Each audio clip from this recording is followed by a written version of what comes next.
Doing all right? My turn to lie. I am. Usually it's my fault. Man, I watched this video, and I can't help but remember back 12 years ago. 12 years ago, when Rachel and I and a 3-month-old baby Elizabeth moved into our first home that we purchased. And we're still living in that home today. And as I see this, I see these little girls giving brownies to each other and all that kind of stuff. It just reminds me of my neighborhood. It's such a deep level. And just a remarkable, what began as a block has now become a neighborhood. And it really is a beautiful, beautiful expression of what we're going to be talking about this month.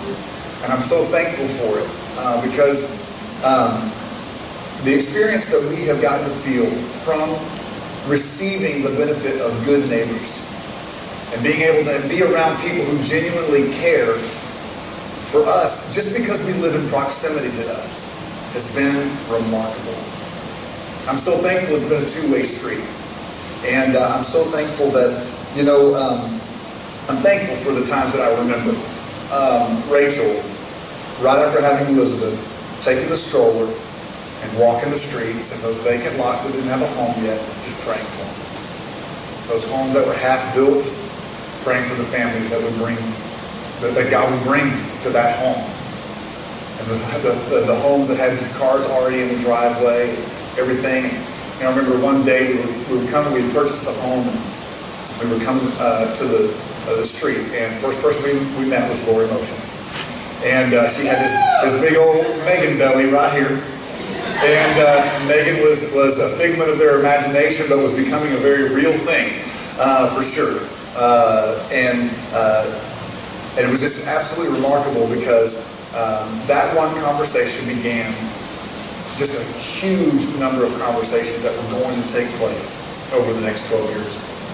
And it's amazing to me, the block parties that ensued, the Easter times that we would gather together, and Sandra would give way more presents to our kids than they ever should have received at Easter time. But we loved it, and they loved it, and then we paid for it later with the sugar rush that crashed. Yeah, that was Sandra. That was her whole deal. And but then you think back to the birthday parties, and I think back to Thanksgiving meals that we would share together as an entire neighborhood, a street eating Thanksgiving together. Crazy to me, amazing. Absolutely mind-blowing. Fast forward to today, I look at our neighborhood today, and I think it's a neighborhood that's full of security. Security from the standpoint that there's no question if we have each other's backs. There's no question whether we can count on one another or not. And I realize that not everybody is a believer. There are many more believers on the street now than there once were. But there's no question there's a camaraderie. And I'm so thankful to be blessed enough to live on a street that is full of good neighbors. Having good neighbors is massive. And it can change your family. It can change your life. And so we're going to be talking about this for this month. Talking about who our neighbors are, what it means to love where we live, what it means to be a good neighbor, and what it means to be good news to people. And so we're going to talk about it church-wide, not just Legacy Church, but Big C church-wide. This is the next rev of you guys remember Explore God. You guys remember what we did. We spent so much time on Explore God, inviting people to our homes and talking about what it means to does life have a purpose and all this kind of stuff and answering these questions. We're going to do the exact same thing this next spring with what is called Love Where You Live. It's take off of the book, The Art of Neighboring. Many of you guys remember the series that we did about 1.5 years ago called The Art of Neighboring. And so what we're going to talk about over the next month is not going to be new. This is not new to us as a church. We talk about this is what we've done since day one. But it's important for us to make sure that we spin the flywheel, that we're all together, and that we're unified, not just together here, but we're unified with the entire church in Central Texas. There's going to be 350 plus churches that are teaching the same thing this month. We're all teaching the same material. We're unified together through this, hopefully in a chance to launch this movement that like I said, is not new to us, but it's a movement that we're hoping is going to really not only just enhance the Austin metro area to be full of good neighbors, but it also gives the privilege of allowing Christ and the light to shine through us as we're doing that. Not with an agenda to try to evangelize, but genuinely with the goal of bringing life to our neighborhoods. That's what we long for. And so in your chairs, we're going to do this exercise again. You guys, many of you are familiar with this. Many of you, this is going to be a first time for you. But in your chairs, there's a sheet that looks a lot like the one that's on the screen, but it's just black and white, okay? And so if you could do me a favor and grab a pen and go ahead and just fill out, if you could, if you think of your neighborhood as a grid, and yours is that house in the middle, and then you think about the grid, the house that's right in front of you would be this top square. Or the apartment that's right across the hallway would be this top square. Or whatever, the pasture, the person across the pasture would be this top square. Whatever your case may be of where you live, okay? This one here would be the one that's catty corner to you. Obviously the neighbor to your left, the neighbor that's behind you and to your left, behind you to your right. You get the idea, right? Can you do me a favor and do your very best to write down the first names of the people that live in that grid?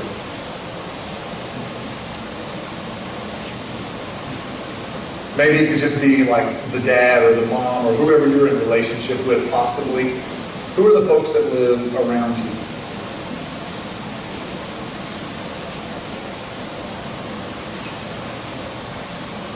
If you need to cheat and talk to a spouse, that's cool, no problem.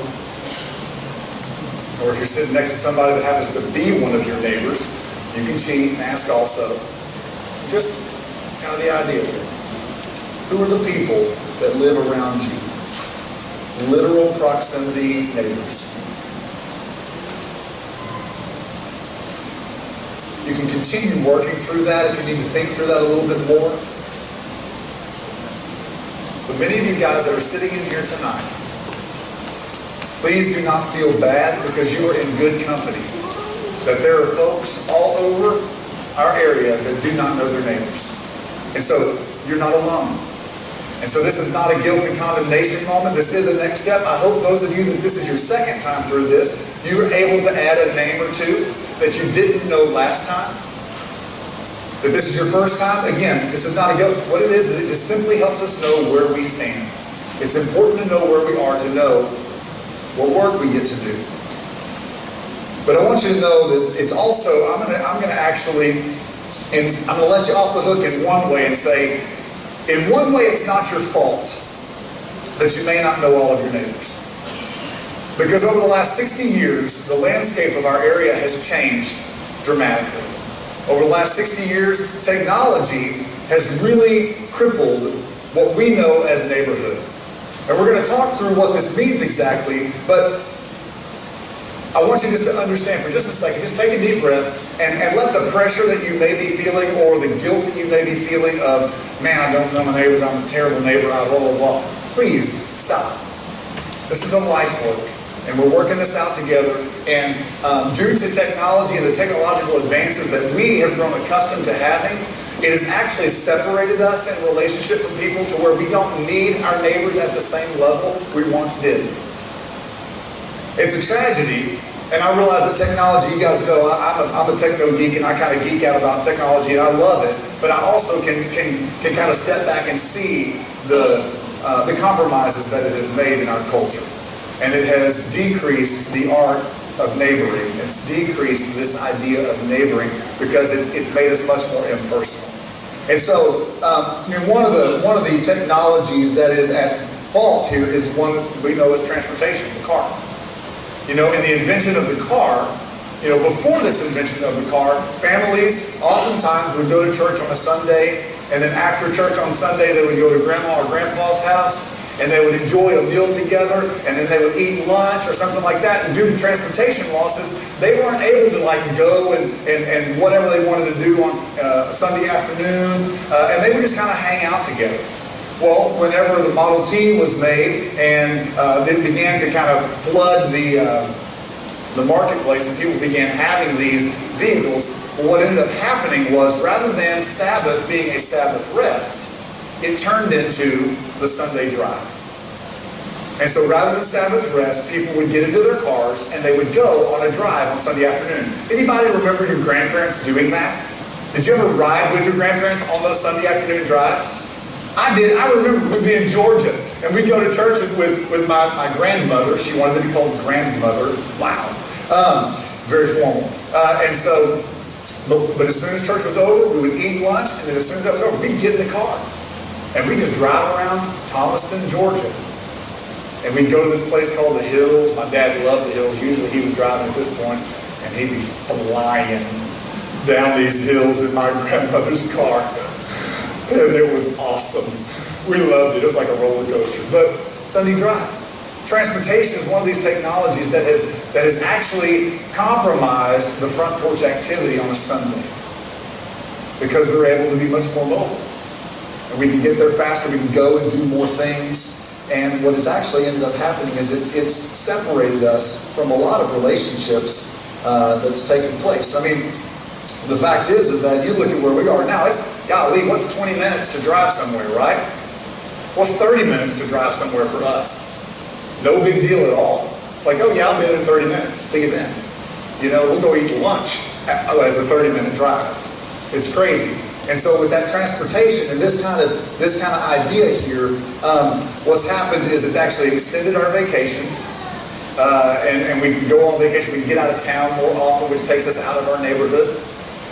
And then naturally, you know, with the demographic of our church, what happens a lot is we're constantly the taxi service for kids. We're carting them from place to another place. We're picking them up from one and we're taking them to another, and we're in the car all day just taking kiddos somewhere. Well, what that does is that actually makes it to where we're not getting to know our neighbors at the same level because of evening activities that we've got going, practices that we've got, whatever it is, extracurricular things that we have. So transportation has drastically changed the landscape of our neighborhoods in a pretty remarkable way. I realize the benefit of transportation too. I'm not knocking transportation. We just kind of have to own some of this and know where it comes from. Communication is another one. You guys remember there was a time, well, you don't remember this, but there was a time, perhaps maybe something, but the telephone. You know, anybody remember the rotary telephone? Yeah, awesome, well done, good. Well, so this, the telephone is another one of these compromises to relationships. And there's a guy named Robert Putnam. He wrote a book called Bowling Alone. And he's talking about the rise of the personal telephone. And here's what he says. He says, now anyone can connect with anyone without the need to leave their homes. Real-time nature of this technology quickly distinguished itself from prior forms such as the postal service or telegram. Now people were available by sheer convenience. Fast forward to today, this is before everybody's got a phone in their back pocket, you know, and we're text messaging and emailing and all that. It's changed everything. It's changed the landscape of everything. So much so, how many of you guys have been out to eat sometime? You're eating dinner with the family and you look over the table next to you, because I know this would never be any of your families. You look at the table next to you and everyone that is at the table is on some form of technology. Been there? Yeah, no doubt about it. Well, do you see what's happening? It's separating personal contact between two people, because it's not uncommon for two people to be sitting on the same couch text messaging each other. It's crazy, isn't it? It's remarkable. But this is the day and age that we live in.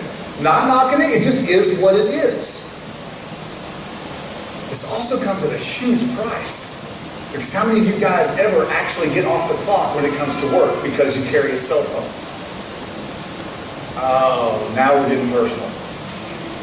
Yeah. Because whenever you have a phone on you at all the time, you actually are carrying your office in your pocket. And you're accessible 24/7. And it has changed the landscape of home, because how many of you end up working in the evening time when it is supposed to be family time? When it's supposed to be time when you're building relationships with your neighbors. When it's supposed to be that time. You see how technology, in all of its blessings, has also compromised our neighborhoods. The next one is work. And this is parallel to the telephone. Work has really done it. So this occupation is something that has compromised and changed our neighborhoods. Because not too long ago, people lived working an 8-hour day. 9 to 5. You know the song, all that good stuff, right? This was very common. And it's just only been fairly recently, as technology has increased, that this 9 to 5 has actually become 24-hour access. To where we're just always working. And so what's happened is, it actually has changed the psychological view of time. We see time differently now than we once did. Because, I just need to email these few people. You can send out you can hit a distribution list and communicate with people like that. But that also means you're accessible too, which also means if you're in the front porch actually talking to a neighbor, you get a text message, what's the first thing that you do? You separate conversation in order to look at the text message. Work has clearly changed our neighborhoods. And the last one is this, architecture. You see, in years past, the normal architecture for a home was a big front porch. How many of you guys have a big front porch in your house? You pretty much just have a little portico, don't you? Yeah, you guys have a porch. You do. Yeah, so, the landscape, though, is different because how many of you have a deck in your backyard? And a privacy fence. Do you see how it has changed? Because there used to be no fence. Then it became chain link fence. Then it became privacy fence. Now it's garage doors on the front of the house so the person can drive in, park, close their garage door, walk in the house, and never see a person in the neighborhood. Do you see how architecture has changed the landscape of neighboring? It has very much so had a major impact. So I tell you these things because we are a product of our culture in many ways. But what I want to talk about tonight is we've got to, yet again, fight normal. We have got to fight the norms of our culture in such a huge way because the result of the rise of these technologies, Forbes did an article on this and did some calculations. And the one I want to point out is there was 16% of people said that neighbors were actually very important in choosing a home. So if you think about that, there's 84% of people, when they purchase a house, they can care less who the neighbors are because they're not going to talk to them anyway. Do you see how this privacy, this backyard barbecue, this activity in a privacy fence, one man's privacy has become another man's isolation? So it's happened. Thus, we live in a fear-based society. Because fear always stems from the fear of being alone. And people are in their homes on technology, and technology is not known for good news, is it? You watched the news lately? You been on Facebook lately? It's not known for good news. It's known for drama, it's known for problems, it's known for all this stuff. And when you're in your home alone, not connecting with the people in your neighborhood, fear reigns. Technology has done a major, major shift. But here's the thing. Tonight, we fight this norm. Tonight, we look at this and we say, okay, we're going to be a part of this area-wide mission to love where we live. This area-wide mission that we're going to come alongside other churches. If 350 plus churches, everybody in all of those churches becomes a good neighbor over the next year, is it going to change our area? You bet it will. It will change your neighborhood. It will change your workplace. Because there will be other people that network of people, there are going to be people that are going to be overlapping. And then they're going to say, hey, yeah, we've been talking about being a good neighbor. Yeah, pretty cool. My neighborhood has come alive. We're getting to know each other and all that kind of stuff. That's the goal. The goal is we want to be good neighbors, and we want to fight the norm and do our very best to shift and leverage technology for its benefits, but not let it compromise relationship. And that's something that's very important to us. And so we, as the Big C Church, The next rev of Explore God is to love where we live. Because what we found over during Explore God was people didn't know their neighbors. So how are they supposed to invite their neighbors to come over to their home to share a meal together and talk about, does life have a purpose? Is Jesus really the only way? Talk about these big questions if they don't even know them. And so here we go. This is the goal. The goal is to inspire and to equip believers. This is what we're teaching this month. To inspire and equip believers to become neighborhood catalysts that move themselves and others from stranger to acquaintance and from acquaintance to relationship. Again, I know many of you are already well on your way on this. And if you are, way to go. Keep it up. It's time to turn it up a notch. If you're not on board yet, it's time to get on board. Here's the strategy. This is just kind of the visual image of what I just said. Stranger to acquaintance, and then acquaintance to relationship. There are three things you see on the screen as well that you see to move from stranger to acquaintance. These are suggestions that are being made. You look at this block map. This is the first thing. This is the block map right here. This is the first thing that we look at to know, are we strangers or are we acquaintances? If you know their name, then you're now an acquaintance. If you know something about them, other than like what kind of car they drive and things like that, things that you can look from your front window to actually see, that doesn't count. But if you know like how many kids they have, if you know if they're retired or not, if you know what their job is, those kinds of things, that's beginning to move that relationship. And then from there, you really want to be able to know something that's something that's meaningful to them, maybe a dream that they have. Something that they long to finish this schooling and have this particular job or whatever it is. This is the process that we want to do. So we move from stranger to acquaintance, just looking at this block map. And what this means is there are some of you who are going to need this week to walk across the street, and you're going to need to get to know somebody that you've lived next to for years. Which means we're going to kind of have to eat some crow a little bit, right? You have to walk across the street, open or knock on the door, and say, we've lived next to each other for like 7 years, and I'm sorry I've never even known your name, and then just introduce yourself. And then go home and write their name down so you don't forget it, and then put it on the block map. You've moved from stranger to acquaintance right there. And then from there, the goal is to go from acquaintance to relationship. Now, the suggested thing is block party. Now, this can look a lot of ways. Just crank up the barbecue, put it in the front yard, and invite your neighbors to come eat some, sausage and hamburgers and whatever. You know what I mean? That's one way. You can do the other thing where you get a bunch of inflatables and actually literally have like this bouncy house land kind of thing and do that. Or you can just walk outside and say, we're all going to drink tea together. And that kind of thing. And I don't know. There's a lot of ways you can do it. I think the idea is you know where you live. You know what you like. You know, perhaps maybe, what somebody else might be drawn to. Block party. That will help move from acquaintance to relationship. And here's the eventual meal, or the eventual goal, guys.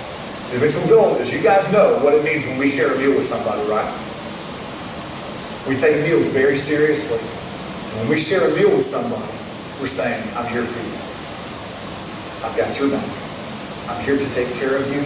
I'm coming alongside of you. I want to live life together with you. And this is what we long for. Eventually, we want to share a meal together. Invite them into your home. Let them see where you live and host an evening together with one of your neighbors. And then do another neighbor. And then another neighbor. And then another neighbor. And that's the goal. Because we want to move from stranger to relationship. This one kind of looks very similar to a continuum that you guys are familiar with, right? It looks very similar. This one here.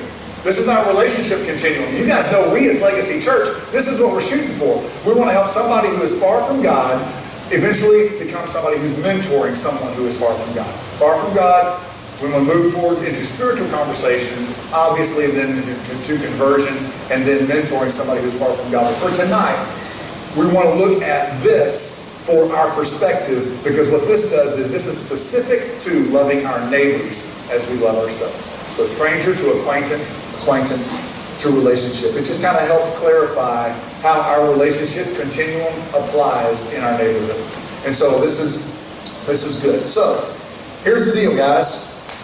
Many people struggle to build relationships with their neighbors because of three things. Number one, the lack of understanding the value of it. Number two, lack of time. And number three, lack of trust. And you guys, relationships take time. Relationships are inconvenient. I promise you, when you go across to knock on the door of one of your neighbors to introduce yourself to them, you're probably going to pick a time that's inconvenient for them. It's going to inconvenience them in some form or fashion. Well, guess what's going to happen?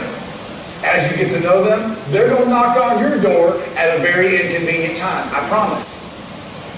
It's going to happen. That's relationship. And so it takes time. It takes time to do this. Lack of trust. You guys, this is the fear-based society that I'm talking about. You know, we live in a day and age where we're more concerned about whether we have a sex offender in our neighborhood than knowing our neighbor's name. That's a problem, y'all. Our Bible says that perfect love drives out fear. Our Bible says that God is the one who is overseeing all of this. Why are we so concerned if a sex offender lives in our neighborhood? Get to know them. Take cookies to them. Don't leave your children alone with them. Hello. Just be smart. Doesn't mean that you throw wisdom out the window, but it also doesn't mean you treat them like they got the plague. Be a neighbor. Get to know people. This is what we're called to do. And let God drive that fear out of you and trust Him. If you haven't given your children to the Lord, please do that. You can't protect them from everything. Please give them to the Lord. Lack of trust. Don't worry about people walking in your house and seeing what kind of stuff you got in your house, worried if they're going to come back and rob you. All right? They're like us, what are they going to take? Feel free. You know, but I don't know. It's time to build some trust. And so here's the thing, guys, tonight. If you walk away with nothing else, here it is. Take the Great Commandment literally. This is it. If we walk away with nothing else, we want to take the Great Commandment literally. You guys remember the story of the Good Samaritan. You know where this comes from. This man was beat up, left on the side of the road for dead. A priest and a minister walked by, and they didn't do anything to take care of him. And then this guy who was unsuspecting, nobody would have ever thought that he would have reached down to care for this guy. He reaches down, gives care, patches him up, helps him get healed up, and then is able to send him on his way. Well, when the lawyer was able to press Jesus on this big conversation about which is the greatest commandment, Jesus looks at him and says, well, you know, what do you think it is? What does your Bible say? And Jesus then goes on, the story goes on, we come to find out that love the Lord your God with all of your heart, soul, mind, and strength. Love your neighbor as yourself. We know this is the eventual end, to which the lawyer presses Jesus even more and says, well, who's my neighbor? Because he really wants off the hook. He doesn't want to have to get to know his neighbors. So Jesus talks to him about this Samaritan story again, and he helps him know who his neighbor is. And Jesus says to go and do likewise. And so he tells all of us to go and do likewise. Here's the thing we have to understand. The smartest thing that we can do collectively to impact our city is to actually live out Jesus' command to love our neighbors. I got to tell you guys, it's a command to love them without an agenda. Please don't try to sell them something. Please don't try to make them just like your family. That's not the goal. We want to just love them, care for them, be for them, be good news to them. Whenever we're good news to them, the light of Christ is shining through. And this is what we're called to do. To love them, to serve them, to care for them. And so here in our culture where we live, guys, we're so busy, we've got so much stuff going on, we can really only do a few things well. So can we please choose to do the thing that Jesus says matters most? I mean, if we're going to do anything well, can we do what Jesus says? Love our neighbors.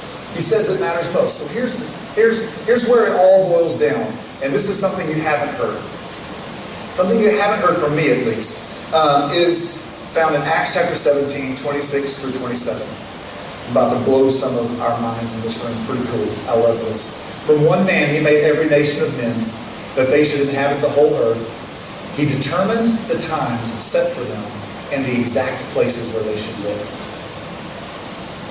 God did this so that men would seek him and perhaps reach out for him and find him, though he is not far from each one of us. Let me read this again, folks. From one man he made every nation of men that they should inhabit the whole earth, and he determined the times set for them and the exact places where they should live. God did this so that men would seek him and perhaps reach out for him and find him, though he is not far from each one of us. You guys will recognize this whenever Jesus was telling all of the different tribes where they were going to live, what pieces of the land they were going to have. This is in your Old Testament as you read your Bible. And as you see that, we parallel that to today, and we fast forward into the world in which we live, the neighborhood in which we live. Folks, we don't live where we live by accident. We also don't live where we live because we like the house. We don't live where we live because it's all we can afford. We don't live where we live because we like the school system or because we like the floor plan of this house. We live where we live because God longs for us to be where we are. And we are where we are intentionally so that we get the privilege of loving God with all of our heart, soul, mind, and strength, and we get the privilege of loving our neighbor as we love ourselves. If you ever think your life doesn't matter, please read this scripture and know that your life matters greatly, and where you live is not an accident. It is intentional. It is on purpose, and you have a mission to carry out in the context of your home. And it's not just inside the walls of your home. Do you see the beauty of this? God moves us here and there. It happens. But wherever you are living, God the Father has plans for you. And the plans are for you to be good news and to love your neighbor as yourself. So guys, you see how important it is for us to love where we live? Because how in the world are we going to be the light of the world? How in the world do we be good news to our neighbors if we don't love them, if we don't know them, if we don't invest in their lives, and if we aren't for them? We can't do it. So whatever your home looks like, it's time now to kind of allow God to shape your mind and know that you're on mission inside your home with your family. You're on mission outside the walls of your home in your neighborhood. And it's time to literally love where we live. You know, this last couple of weeks ago, I had a conversation with one of my neighbors, talking to him about the fact that my family is about to move. And in thinking about that move, I love my neighborhood. I love my neighbors, and I don't honestly want to move. But due to our family circumstances and also the saturation of our neighborhood with people who know Jesus, it's time for us to move. And it's time for us to go and do similarly, hopefully, in another neighborhood.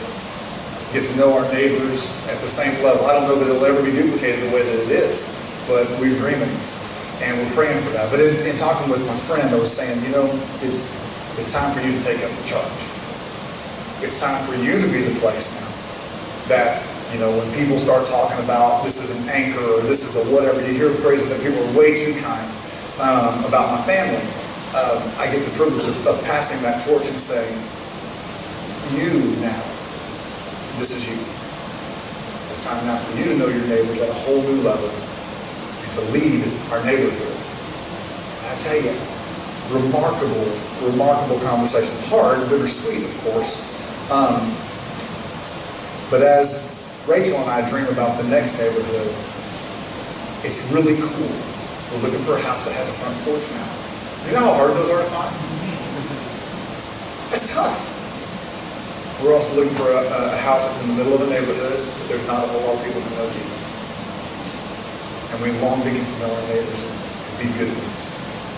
And so you guys and gals, this is a massive undertaking for us as the church to live out this calling that each of us have received. That we are where we are because God has put us where we are in order to carry out His mission. And so tonight, my prayer for us this week is that God would give us a desire to love where we live. We can see the negative stuff all day long, but that God would allow us to see through the negative to the hearts of the people that we are in proximity with, and to love them, to genuinely love them and care for them in a way that God the Father and His Son Jesus love and care for us. Do you see the translation there? Allow Him to pour into us and then pour through us in a remarkable way. Y'all, it's going to be a cool 9 months. And I hope that you're ready. I hope you got your running shoes on. And I hope you got your barbecue pits getting ready to go. And we're going to spend a lot of time getting to know our neighbors over the next 9 months. We're going to leverage some of the major holidays, like National Night Out. Those when I say holidays, I'm not meaning Christmas. We're not telling you to not go with your family to Christmas so you can spend time with your neighbors. Not what I'm saying. I'm saying that like Super Bowl stuff. You know, talking about Saturday football, perfect time to get to know neighbors. And making sure that we're living this life intentionally in that way. We're going to spend these times over this next 9 months working this out. And then this next spring, you'll see all the billboards show back up.